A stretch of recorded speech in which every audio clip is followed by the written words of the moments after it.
My friends, welcome back to the channel Ashish sir. आज के इस वीडियो में हम बात करने वाले एग्जामिनेशन से रिलेटेड जितनी भी उथल पुथल चल रही है, जितनी भी कंफ्यूजन चल रही है, उसके बारे में हम बात करने वाले हैं।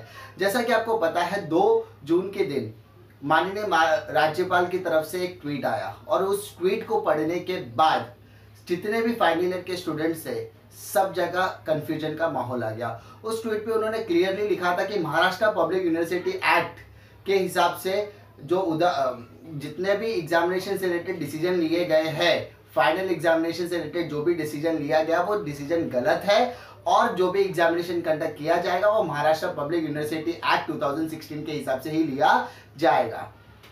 अब मैं क्या कहता हूं, महाराष्ट्र पब्लिक यूनिवर्सिटी एक्ट 2016 को जब मैंने पूरी तरीके से एनालाइज किया तो मैंने एक चीज वहां पर नोट की कि उस पूरे यूनिवर्सिटी एक्ट के अंदर कहीं पर भी पैंडेमिक और एपिडेमिक सिचुएशन के बारे में डिस्कशन नहीं हुआ है। यानी पैंडेमिक के माहौल में, कोरोना वायरस के माहौल में, कोविड-19 के माहौल में यूनिवर्सिटीज के को क्या क्या एक्शंस लेने चाहिए, एग्जामिनेशन से रिलेटेड, अपने कोर्सेज से रिलेटेड, टीचर्स से related, safety of the student से रिलेटेड, वहां पर कहीं पर भी जिक्र नहीं किया गया है। लेकिन वहां पर एक चीज कहा गया है कि जो भी डिसीजन लिया जाए वो स्टूडेंट के फेवर में ही लिया जाए। ये चीज वहां पर भी लिखा गया और ये डिसीजन लेने का जो अधिकार है वो वाइस चांसलर के पास है। वाइस चांसलर भी going to make the report और उसे chancellor that is governor ji के पास भेजा जाएगा।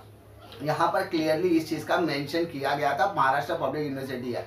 यानी आपको एक बात समझना पड़ेगा राज्यपाल जी, ऐसी सिचुएशन इससे पहले कभी आई नहीं थी और अगर ऐसी सिचुएशन आई है तो आपको महाराष्ट्र पब्लिक यूनिवर्सिटी एक्ट में अमेंडमेंट की जरूरत है और अमेंडमेंट करने की शुरुआत आपको करनी चाहिए। इसके लिए आपको पहल भी करनी चाहिए। दूसरा चीज मैं ये कहना चाहता हूं कि जस्ट आपके ट्वीट करने से ऐसा नहीं चलता।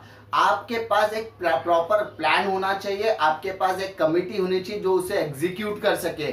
आपके सिर्फ ये कह देने से कि महाराष्ट्र पब्लिक यूनिवर्सिटी एक्ट लागू नहीं के हिसाब से एग्जामिनेशन कैंसिल करना गलत है, तो भाई आपके पास एक प्लानिंग लाओ, प्लानिंग का एग्जीक्यूशन लाओ, बच्चों को आप सेफ्टी एंड सिक्योरिटी को देखिए। और आप जो 10 लाख स्टूडेंट्स की बात कर रहे हैं, वो 10 लाख स्टूडेंट्स एक नंबर नहीं है, बहुत बड़ी आबादी है। 10 लाख मल्टीप्लाइड बाय घर के 2 लोग यानी माँ और पिताजी, उसके साथ साथ अगर फैमिली मेंबर भी एक है तो टोटल 3 यानी बच्चे को मिला के 4 यानी 10 लाख इंटू 4 यानी 40 लाख की आबादी। और एग्जामिनेशन कंडक्ट करने के लिए जिस कॉलेजेस में आप सेंटर लगाओगे वो कॉलेजेस की संख्या में कम से कम 3 से 3.5 लाख सुपरवाइजर्स एंड एग्जामिनर और मॉडरेटर्स एंड ऑल सब आने वाले। यानी ये आबादी सिर्फ 10 लाख स्टूडेंट के एग्जामिनेशन की नहीं है, ये बात है सिर्फ 40 से 45 लाख लोगों की सेफ्टी की बात हो रही है। तो आपको जरा इस पर भी विचार विमर्श करना चाहिए।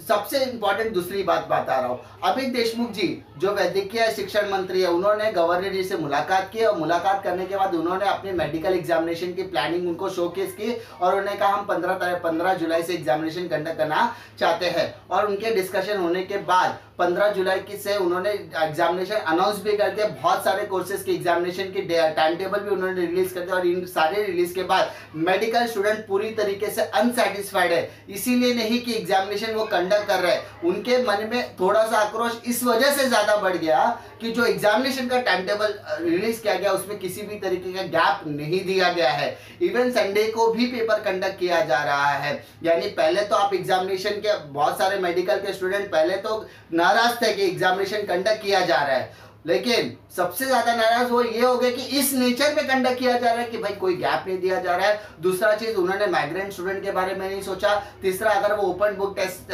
कंडक्ट करते हैं तो ओपन बुक टेस्ट में किस तरीके से हमारी बुक्स तो हॉस्टल में है तो हम किस तरीके से पेपर देने वाले, उन सारी चीजों के बारे में उन्होंने डिस्कस किया ही नहीं है, जिस वजह से ट्विटर पर वो अपनी प्रतिक्रियाएं दे भी रहे हैं।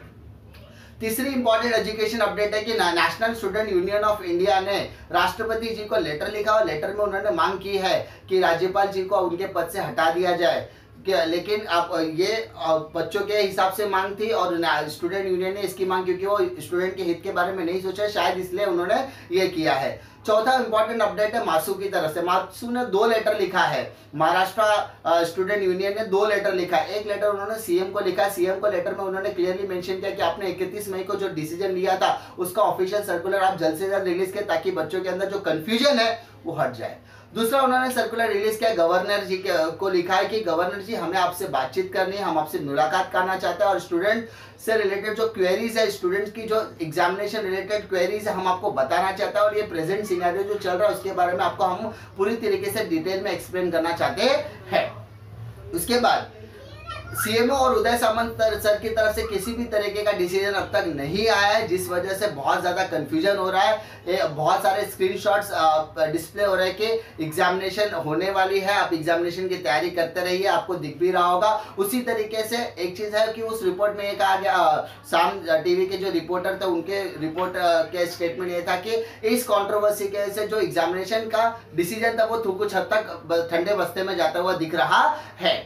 अब सबसे इंपॉर्टेंट चीज, जो जिस कायदे कानून की वो बात कर रहे हैं उस कायदे कानून में एक और कायदा कानून में ऐड कर रहा, एपिडेमिक डिसीज एक्ट 1897 की मैं बात करने जा रहा हूँ। यहाँ पे स्टेट गवर्नमेंट को एक अथॉरिटी दी है कि state government can take the decision कि अगर उनको लगता है कि किसी भी तरीके का कोई कानून है जो इस प्रेजेंट सिनेरियो को कंट्रोल में करने के लिए काबिल नहीं है, तो वो हो सके तो वो अपने टेम्परेरी बेसिस पर रूल्स एंड रेगुलेशन बना सकते हैं। यानी यस, स्टेट गवर्नमेंट के पास वो अथॉरिटी है कि वो इस सिचुएशन को मैनेज करने के लिए, इस सिचुएशन को कंट्रोल करने के लिए वो खुद के रूल्स एंड रेगुलेशन बना सकती है। और तो ये एपिडेमिक डिसीज एक्ट 1897 में क्लियरली मेंशन किया गया है। यानी मैं आपको शॉर्ट एंड स्वीट में ये कहना चाहता हूँ, ये बात सिर्फ और सिर्फ कंफ्यूजन की है और ये कंफ्यूजन सिर्फ और सिर्फ आया 2 तारीख के ट्वीट के बाद। मैं ये नहीं कहता कि राज्यपाल जी सही है या वो गलत है, मैं ये कहता हूँ कि अगर आप कोई भी चीज़ की ट्वीट करते हो तो आपके पास एक पुख्ता प्लान होना चाहिए,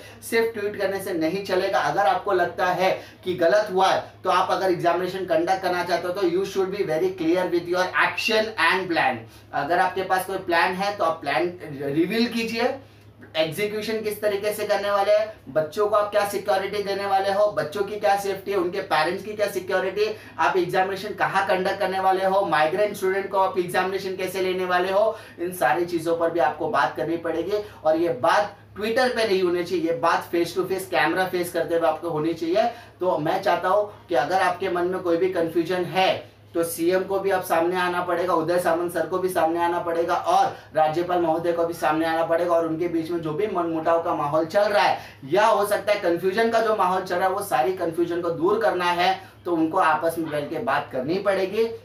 अगर राज्यपाल जी कहते हैं मैं स्टूडेंट के फेवर की बात कर रहा हूँ, सीएमओ कहते हैं कि हम स्टूडेंट के फेवर की बात कर रहे हैं, उदय सामंत सर कहते हैं कि हम स्टूडेंट के फेवर की बात कर रहा हूँ, तो अगर ये सारी चीजें सारे के सारे लोग स्टूडेंट को मानकर उनके हित की बात कर रहे हैं, तो अब ये सही टाइम है कि सबको साथ में मिलकर अपने जो बीच के कम्युनिकेशन गैप बोल सकते हैं या उनके बीच में जो कंफ्यूजन है या मतभेद है, वो सारी चीज़ों को वहाँ पे क्लियर करना पड़ेगा। इसी के साथ मैं आज के वीडियो को समाप्त करता हूँ। अगर इसी तरीके की कोई अपडेट, एग्जामिनेशन रिलेटेड कोई अपडेट आती है तो मैं आपको ज़रूर इन्फॉर्म करने की कोशिश करूँगा। तब तक के लिए मैं आपसे अलविदा कहता हूँ, मिलता हूँ मैं आपको नेक्स्ट वीडियो में, तब तक के लिए।